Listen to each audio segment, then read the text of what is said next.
Hello, how are you everyone? All are good? Great.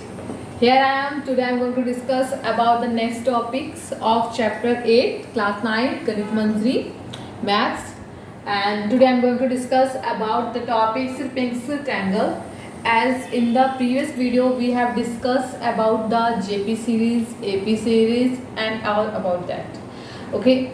तो आज की जो हमारी क्लास रहेगी हमारे पास जेपी सीरीज़ को ही थोड़ा फर्दर हमने एक एग्जांपल से और इलेबोरेट किया है जिसका नाम है सिरपिंस्की ट्रायंगल। ओके, इसके लिए आपको क्या करना है, कंसीडर करो कि आपके पास एक पेज है, ठीक है, या आप इसको ट्रायंगल और हम इसको पेज कंसीडर कर सकते हैं like this. Consider this, you have a page and cut in the shape of a triangle. Okay, आप इसे किसकी शेप में कट करोगे? In a shape of triangle. It means you have a triangle that is black in colour. Now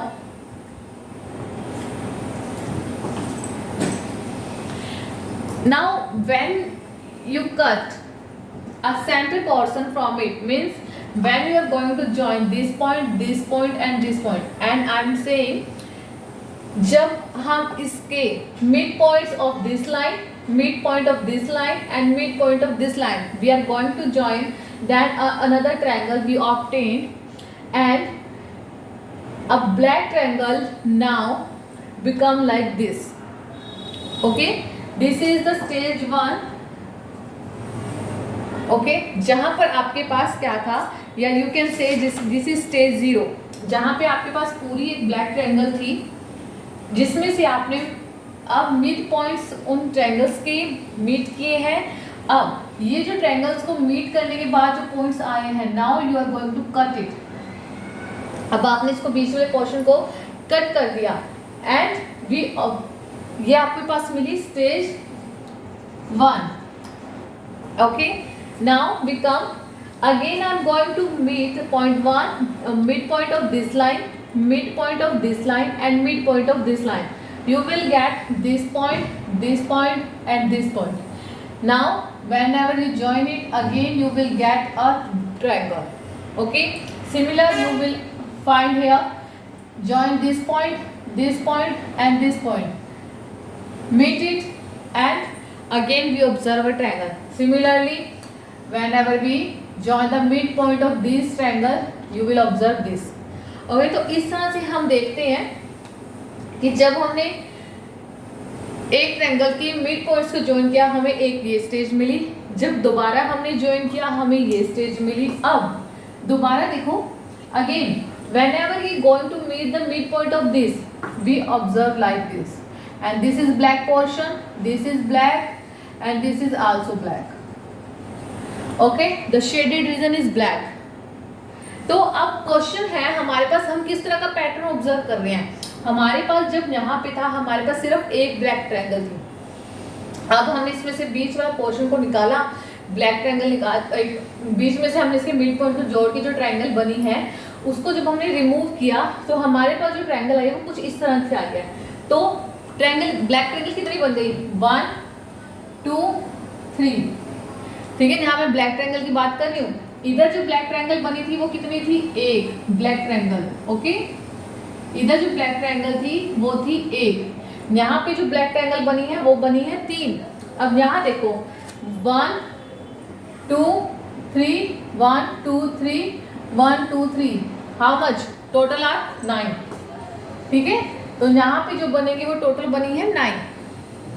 हम देख रहे हैं कि पहले 1 है, फिर 3 है, फिर 9 है, और अगेन जब आप इधर ऑब्जर्व करोगे इधर क्या मिलेगा आपको, 3 तो ये ऑलरेडी है, देखो एक ये ऑलरेडी 3, यहीं से ये तो ऐसे रहेगा ना, ये वाला पोर्शन ऐसे रहेगा, ठीक है, ये पोर्शन तो ऐसे रहेगा। 3 तो ये थी, अब 3 और बन गई हैं, 6 होगी इधर, 6 इधर होगी है, ठीक है। सिमिलरली इधर भी आप ऑब्जर्व करोगे, इसमें से जब इसको पोर्शन को आप कट करोगे तो फिर से इधर ऑब्जर्व करोगे ट्रायंगल्स है ना।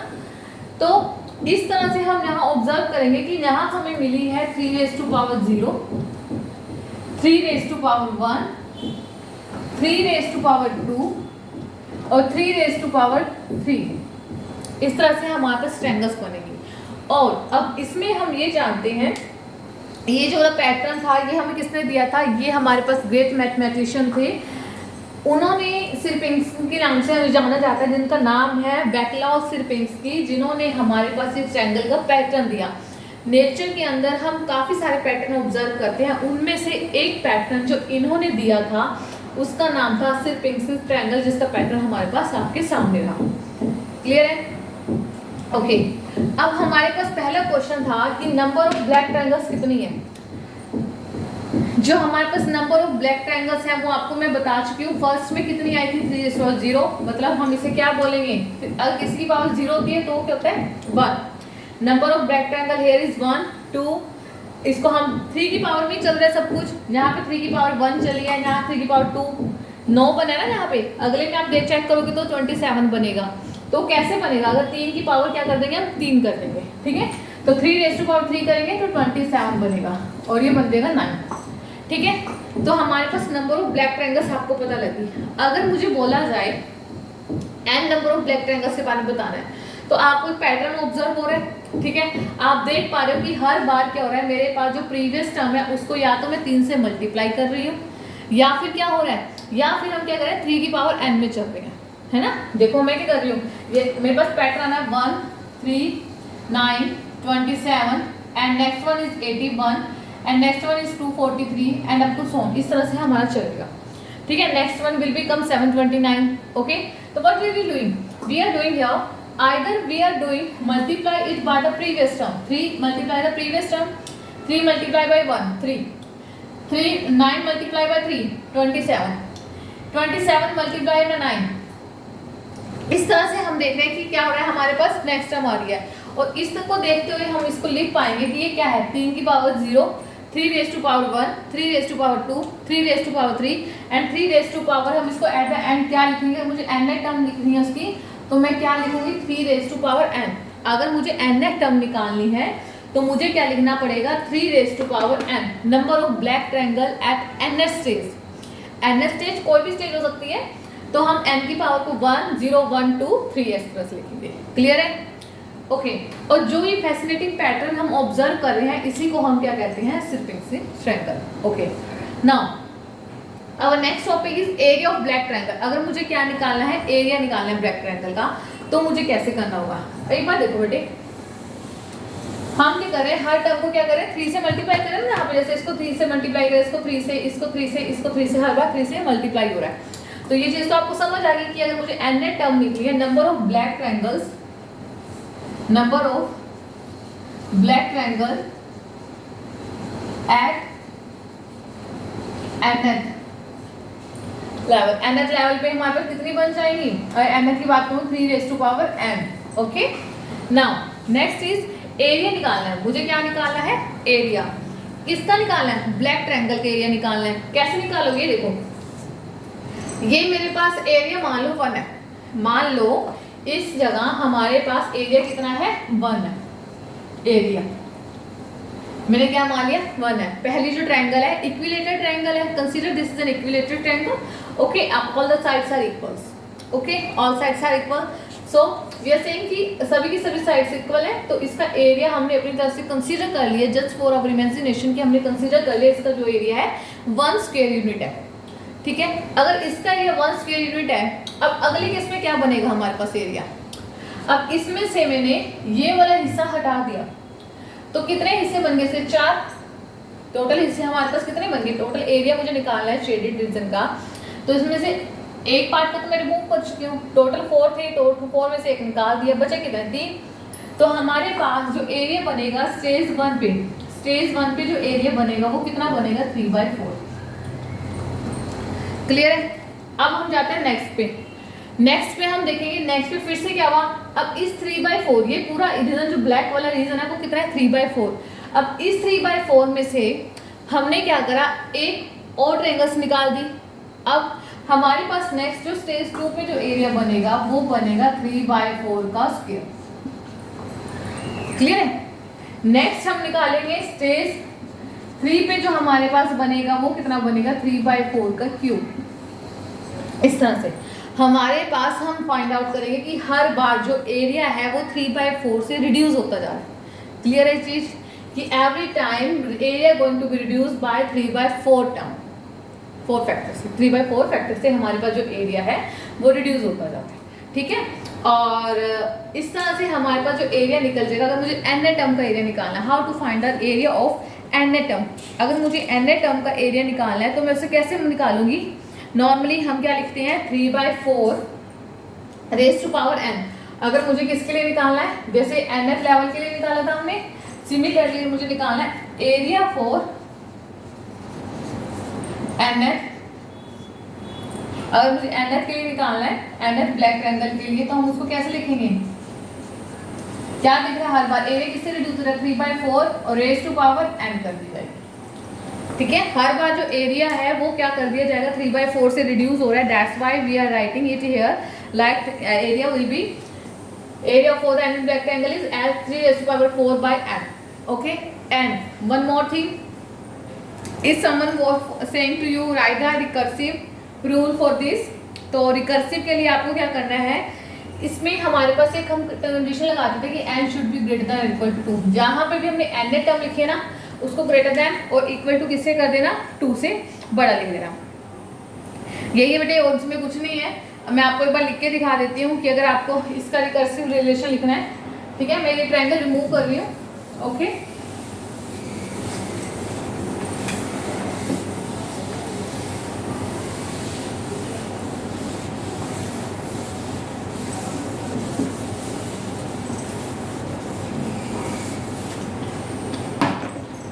मुझे क्या लिखना है, रिकर्सिव। अगर रिकर्सिव रूल लिखना है आपको तो आप कैसे लिखोगे, या रिकर्सिव रिलेशन आप जिसे बोल सकते हो T1 हमारे पास आ जाएगा 1।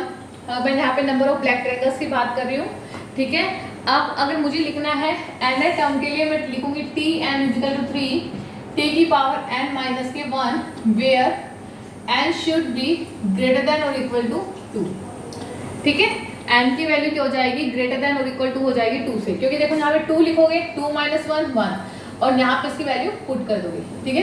ये आ जाएगा मेरे पास रिकर्सिव रूल, अगर मुझे रिकर्सिव रूल लिखना है, ओके। सिमिलरली ये तो मैंने लिखा किसके लिए, अगर मुझे ट्रायंगल्स निकालनी है। अगर मुझे एरिया फाइंड आउट करना है तो एरिया के लिए आप उसे कैसे लिखोगे, एस।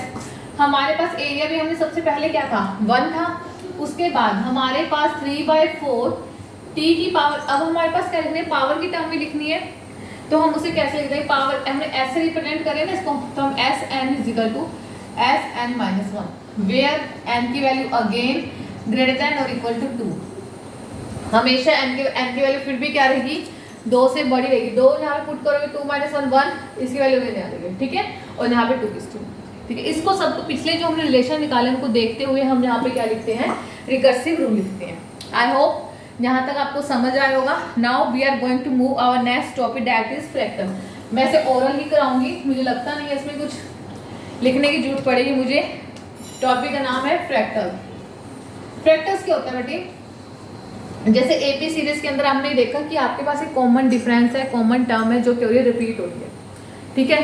हमारे पास एक डिफरेंस है जो हर बार हमारे पास ऐड हो रहा था एपी सीरीज के अंदर। जीपी सीरीज के अंदर हम एक टाइम को मल्टीप्लाई कर रहे थे, ठीक है। फ्रैक्टल भी क्या है, फ्रैक्टल आपके पास कहते हैं जब आप ये सब चीजें नेचर के अंदर ऑब्जर्व करना शुरू कर देते हो। नेचर के अंदर तो आप वो चीजें भी देख रहे हो, पर नेचर ने इस पे कहाँ पे मेहरबानी करी है मैथ्स के लिए, कहाँ उसने मैथ दिखाया, तो उसमें एग्जाम्पल आता है फ्रैक्टल्स का, जिसमें आप किसके एग्जाम्पल होगे, इसके अंदर आप एग्जाम्पल ले सकते हो हमारे पास ब्रोकली का। किसके एग्जाम्पल होगे, आपने देखा होगा कि हमारे पास जो कॉलीफ्लावर है हमारे पास, जैसे आप गोभी है, गोभी का पूरा फूल देख लो, ठीक है, और उसकी छोटी सी जो बिल्कुल छोटा सा आप उसका टुकड़ा लो गोभी का और उसको देख लो, क्या आपको नजर आएगा कि जो छोटे वाला टुकड़ा है पूरा का पूरा पूरी बड़ी गोभी जैसा नजर आ रहा है। तो कॉलीफ्लावर इसका एग्जाम्पल है, ठीक है। अगर आप ब्रोकली को देखो, ब्रोकली भी में हमारे पास सेम होता है, जो आपके पास बेबी पार्ट होगा उसका और जो पूरा का पूरा हमारे पास बाद में बनकर आएगा फ्लावर, वो कंप्लीट सारा का सारा क्या होता है, वो सारा का सारा एक जैसा होता है। अब इसी तरह यहाँ पे स्पेलिंग गलत होगी मेरे ख्याल से। और दूसरी तरह हमारे पास हम प्लांट देखते हैं, कोई प्लांट है, ठीक है, जैसे मान लो कोई प्लांट है, प्लांट की बड़े वाली ब्रांच इस तरह से है, तो आगे इसकी जो ब्रांचेस निकल रही है ना वो भी ऐसी हैं। मतलब छोटे को देख के बड़े का अंदाजा लगा सकते हो कि हाँ हमारे पास पूरा बना हो कैसा होगा, ठीक है। तो इस तरह से हमारे पास ये फ्रैक्टल है, कि हमारे पास ये कहाँ कहाँ देखने को मिलता है। स्नोफ्लेक्स आपके पास इसका एग्जांपल दिखा रखा है, कुछ इसके एग्जांपल दिखा रखे हैं जो हमें नेचर के अंदर देखने को मिलते हैं। ये रहा हमारे पास फ्रैक्टल का टॉपिक। ओके बेटे, जैसे हमने एपी सीरीज का ग्राफ किया था where we observe a straight line, है ना, सिमिलर मैनर में हम क्या करेंगे, जीपी सीरीज का ग्राफ करेंगे। ओके, तो हमारे पास यहाँ पे इंटरेस्टिंग है कि एपी सीरीज के ग्राफ पे बिल्कुल एक स्ट्रेट लाइन आई थी। आपने देखा होगा कि जब मैं एपी सीरीज का ग्राफ बना रही थी वो ग्राफ कैसा था, बिल्कुल एक स्ट्रेट लाइन आई थी। पर जीपी के केस में ऐसा नहीं है। देखो कैसे, ऐसा क्यों नहीं है। अगर मैं आपको याद कराऊं सबसे पहले वाला कि जो सबसे पहले एग्जांपल दिया था मैंने, ये दिया था जिसमें हमारे पास क्या होता, हर स्टेज पे 3 बॉक्स ऐड हो रहे थे। जब हम सेकंड स्टेज पे गए तो फिर से हमारे पास बॉक्स ऐड हो गए थे, है ना, 6 बन गए थे। फिर नेक्स्ट पे गए हम, फिर नेक्स्ट पे हमारे पास कितने बन गए थे, 9 बन चुके थे। ठीक है, इस तरह से हमने देखा था कि हमारे पास 9 बने थे, 12 बने थे, कितने बने थे याद है कुछ किसी को, कि हर स्टेज पे हमारे पास क्या होता, 12 बने थे छोटे बेटे, 12 बने थे यहाँ पे। ठीक है, तो यहाँ पे जैसे 3, यहाँ पे 3 2 6, है ना, 3 की क्या था यहाँ पे 6 बने थे, फिर उसके बाद 12, देन 24, इस तरह का था।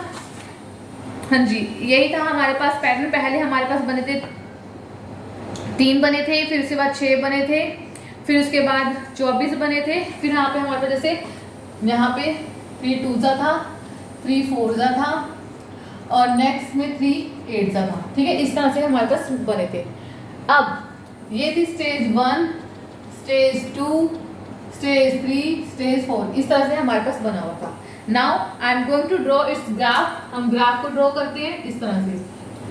ठीक है, ग्राफ किस किस के बीच में होगा, ग्राफ होगा आपके पास स्टेज के नंबर, कौन कौन से स्टेज है, this is stage 1, this is stage 2, this is stage 3, this is stage 4। मैं यहाँ पे जो एक्स एक्सिस है उसके ऊपर लिखूंगी स्टेज के नंबर। ठीक है, एक्स एक्सिस पे आपके पास क्या रहेंगे, स्टेज नंबर, स्टेज नंबर। ठीक है, स्टेज के नंबर, जैसे कि यहाँ 1, यहाँ 2, यहाँ 3, यहाँ 4 और यहाँ 5। ठीक है, अब देखो यहाँ स्टेज के नंबर होंगे और यहाँ पे हमारे पास क्या होंगे, number of squares. Y axis पे क्या होंगे, this is Y axis, Y axis पे होंगे आपके पास नंबर ऑफ स्क्वायर्स। ठीक है, ये नंबर ऑफ स्क्वायर्स आएंगे हमारे पास। ओके, अब यहाँ पे हम क्या करेंगे, अब ये देखो यहाँ पे कितना है 3, उसके बाद 6, आपको डिफरेंस तो इक्वल लेना पड़ेगा ना बेटे, 9 3 6 9 12 24, सॉरी यहाँ पे 15 आएगा ना, 15 देन 18 और आगे ऊपर जाके हमारे पास 24 कहीं पे जाएगा। अब whenever you going to draw its graph, आपको कैसे ग्राफ ऑब्जर्व होगा, स्टेज 1 पे आपने देखा कि मुझे 3 मिले। ओके, जब स्टेज 2 आई तो आपको 6 मिले। ओके फाइन, स्टेज 3 पे आपको कितने मिले, 12। ठीक है, स्टेज 4 पे आपको कितने मिल रहे हैं, स्टेज 4 पे मिल रहे हैं आपको 48। ठीक है, स्टेज 8 पे कितने मिलेंगे आपको 48। तो 48 तो बहुत ऊपर चला जाएगा हमारे पास, है ना। स्टेज 4 पे जो आपको मिलेंगे, यहाँ पे मिलेंगे आपको 48, यहाँ 12 और नेक्स्ट पे आपके मिलेंगे आपको 48, 24, यहाँ पे 8 से 24 लिखा था ना। ठीक है, ये 24 हो गया, उसके बाद हमारे पास 16 आ जाएगा तो ये 48 होगा। तो इसके बाद हमें स्टेज 4 पे मिलेंगे कितने, 24 देन 48। तो आप ऑब्जर्व करोगे कि आपको जो ग्राफ मिला है वो कुछ इस तरह से मिला है। ठीक है, जो लाइन है वो हमारे पास स्ट्रेट ना जाके कुछ इस तरह से इंक्रीजिंग कर्व आ रही है आपके पास। कैसी कर्व आ रही है, इंक्रीजिंग कर्व आ रही है। ठीक है, तो और अगर मैं ग्राफ ड्रॉ करती हूँ बेटे, अगला मैं आपको प्रॉपर ड्रॉ नहीं करके दिखाऊंगी, आपकी बुक्स में दे रखा है, आप उसे खुद एनालाइज करना। Still if you any kind of problem you facing, then you can comment me. Okay, I will try to resolve that problem. Now graph number 2 and next one is graph number is 8.10। Figure जो दे रखे हैं आपको, उसमें आपके पास जो अभी हमने क्या निकाला है, नंबर ऑफ ब्लैक ट्रायंगल्स निकाली है, नंबर ऑफ ब्लैक ट्रायंगल्स, और हमने क्या निकाला है,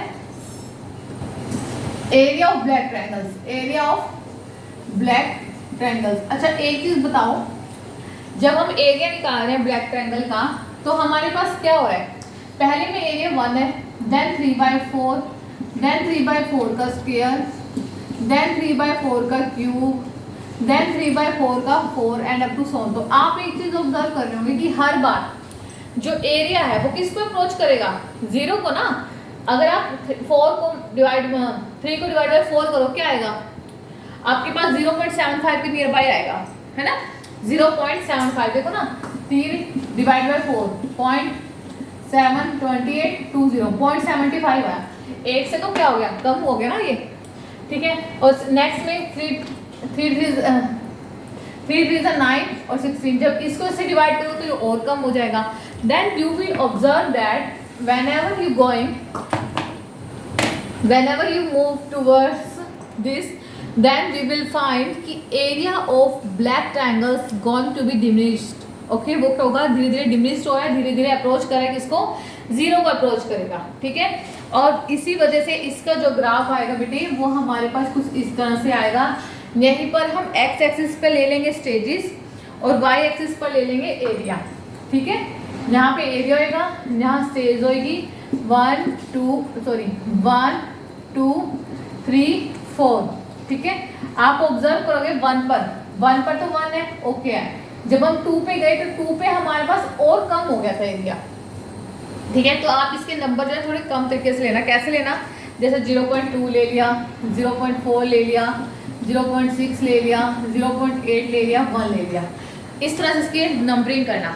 आप ऑब्जर्व करोगे कि सबसे पहले जब स्टेज 0 थी आपके पास 1 था, जब स्टेज 1 आई तब आपके पास एरिया 0.75 हुआ, फिर 0.56 आएगा, 0.75 यहाँ कहीं पर आएगा, फिर 0.75 आएगा, उसके बाद 0.56 आएगा बेटे। तो हर ये क्या करेगा, जो एरिया होगा वो किसके अप्रोच करेगा, टुवर्ड्स द 0, ठीक है। किसकी तरफ जाएगा, ये 0 की तरफ जाएगा, धीरे धीरे कम होता चला जाएगा।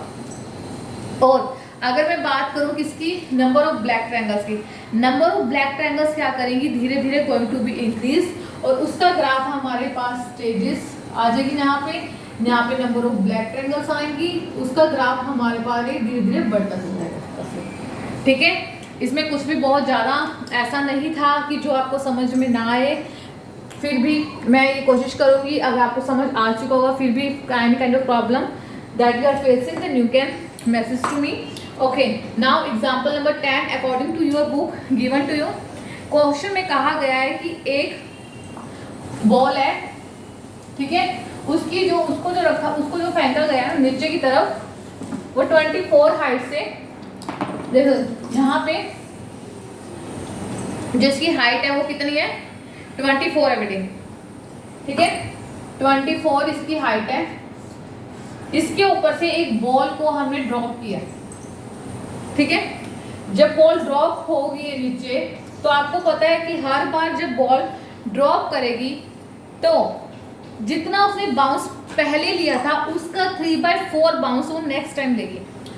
I am repeating again, question में बोला गया है कि a ball is drop from a height of 24 feet above the ground, each time the ball bounce up 3/4 of its previous height। मतलब जैसे होता है थप्पा, है ना, तो बॉल को जब हमने नीचे फेंका उसके बाद वो ऊपर आएगी, पहली बार में वो जितना ऊपर आएगी ना उससे नेक्स्ट टाइम में उसका 3/4 आएगी। क्लियर है। अब देखो पहली बारी में इसकी जो था वो कितना था, 24, ठीक है। 24 का 3 आप कितना करना है, 4 कर दो, क्या आ जाएगा यहाँ से,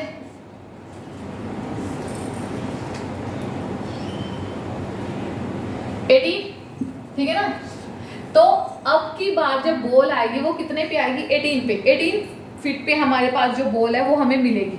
दूसरी जब बाजी हमारा वो फर्स्ट बाउंस, बात समझो ना कि पहली हाइट का 3/4, पहली हाइट का 3/4, फर्स्ट टाइम हाइट इतनी है, इसका 3/4 गया, तो दूसरी बार वो बॉल इतनी ऊंचाई पे गई। अब नेक्स्ट टाइम हम करेंगे 18 का 3/4, अब वो जितना हमें दे रखा है इसका 3/4 होगा, कितना है 27/2, मतलब 13.5। अब की बार वो 13.5 फुट ऊपर आई है, ठीक है। उसके बाद सिमिलरली हम ऐसा करेंगे। क्वेश्चन में पूछा गया है, अच्छा सी आपको 5 सीक्वेंस निकालने हैं। देखो एक 13.5 आ गया, ये फर्स्ट हो गया, सेकंड हो गया, थर्ड निकालते हैं हम। This is second, third. Now अब हमने क्या करना है, 13.5 का हमें क्या निकाल देना है, 3/4। 3/4 इसका निकालोगे, remove the decimal from here.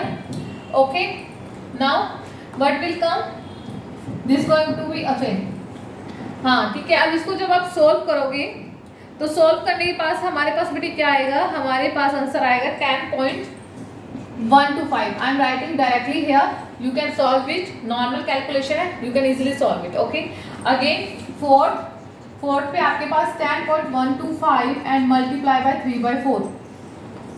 आपकी मर्जी, चाहे से ऐसे लिखो, आपकी बुक में इस 3/4 को 0.75 करके दिखा रखा है, completely your choice, which make your calculation easy, you can use that term. Okay, फिर से जब आप इसका 3/4 करोगे तो आपके पास बेटे आंसर आ जाएगा 7.59। 7.59 इस तरह से आपने इसका 5th वन भी निकालना है, ठीक है। और क्वेश्चन में ये भी पूछा गया है कि कब हमारे पास ऐसा होगा कि ये जो है अपनी हाइट का 1/6 रह जाएगी, इसका 1/6, इसका 1/6 करेंगे तो कितना हो जाएगा। क्वेश्चन में पूछा गया है कि कौन सी हाइट पे ये अपनी टोटल हाइट का 1/6 रह जाएगी, मतलब नियर बाय 4 कब रहेगी। अब देखो 4th स्टेज पे 7.59 आई है, ठीक है। अगर मैं 5th निकालूंगी, 5th पे आएगी 5.69, ठीक है। सिमिलरली मैं क्या निकालूंगी, 6 निकालूंगी, 7th निकालूंगी। जब आप 7th निकालोगे ना बेटे, 5.69 को मल्टीप्लाई बाय 3/4 करोगे तो हमारे पास आंसर आ जाएगा आपके पास 4.25, और अभी भी ये 4/25 है, अभी इससे भी कम चाहिए मुझे। तो कौन सी स्टेज होगी वो, 7th स्टेज। 7th स्टेज ऐसी होगी जब ये होगा हमारे पास 3.20 के नियर बाय आएगी जो बॉल है, और हमारे पास 24 जो उसकी एक्चुअल हाइट है उसका 1/6 बन जाएगी, ठीक है। यही क्वेश्चन की डिमांड थी, यही क्वेश्चन में पूछा गया था। इसी के अकॉर्डिंग आपके पास ग्राफ बना रखा है, और यहीं पर आपके पास जीपी सीरीज क्या है, उसके इंट्रोडक्शन क्या था, उसमें कौन कौन से टॉपिक थे, चैप्टर खत्म होता है। इसकी एक्सरसाइज रहेगी बेटे, एक्सरसाइज हम इसकी नेक्स्ट वीडियो में करेंगे।